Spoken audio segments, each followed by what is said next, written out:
આજે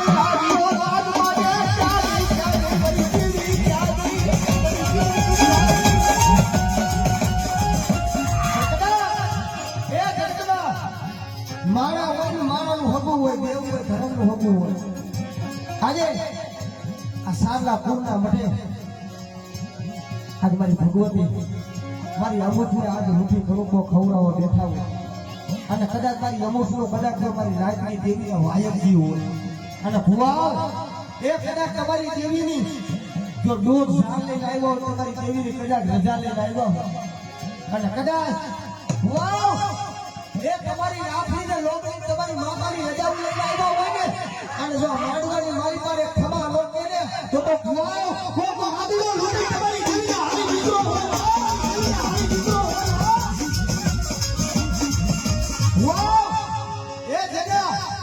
વડવા હારે કદાચ જેની માતા કદાચ શેરનું લાકડું થઈ નાખી ગયું એનાથી ખમા નો કહેવાય અને કા કોક તમારી દીકરીના દાયદાની માલિકા તમારો વડવો કદાચ તમારી દેવીને લઈને હાલી મિત્રો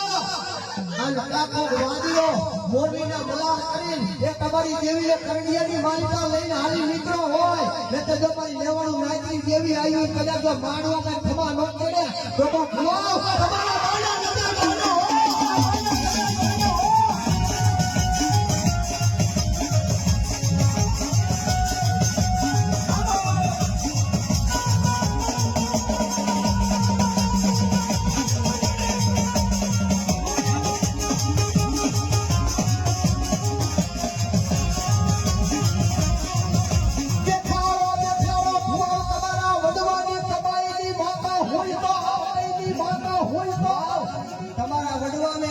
કદાચ તેલનો કલસુમ ગુગરનો ગાંઠિયો કદાચ તમારી દેવી હાથે તો તમારો વડવો કદાચ ખુદી હાલી નીકળો હોય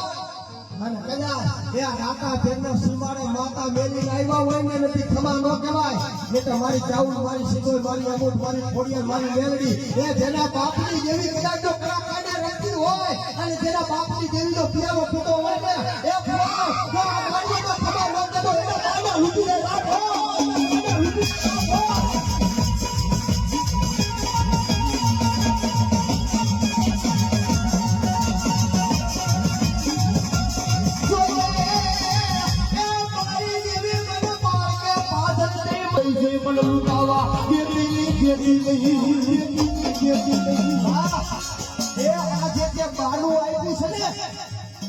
અને ભલા મારા એક વિશ્વાસના કારણે આ બાના તારી ભુવા હોય ને એક દેવીનો વાય કાગળ કદાચ 800 કિલોમીટરના વાળે વીતી જાય અને વહી જાય અને બટા દુનિયાની માલિકા બે બાના આપ્યા હોય ને અને જો ખાતર કાઢવા દઉં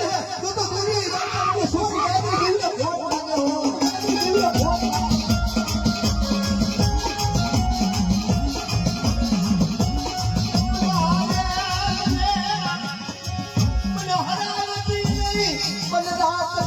ભૂતના પાયા લઈ ગઈ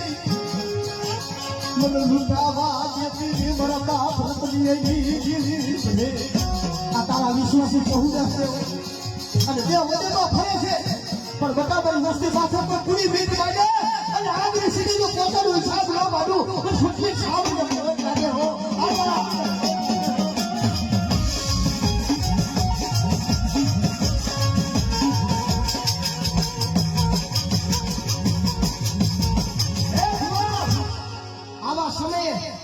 કદાચ જો તમારી દેવીની રજા લઈને આવ્યા હોય અને તમારી વડાવડ દેવી જો તમારા કડા કાઢે હોય અને આ સમયે કોઈ વાદીઓ કોઈ વાદીઓ કોઈ વર્તીઓ આવીને કહેવા બને કે ભુવાઓ એ તમારા બાપની દેવી હોય તો ખમા કહેવાય નહીતર લોબરી કદાચ રાખવી નહીં અમારા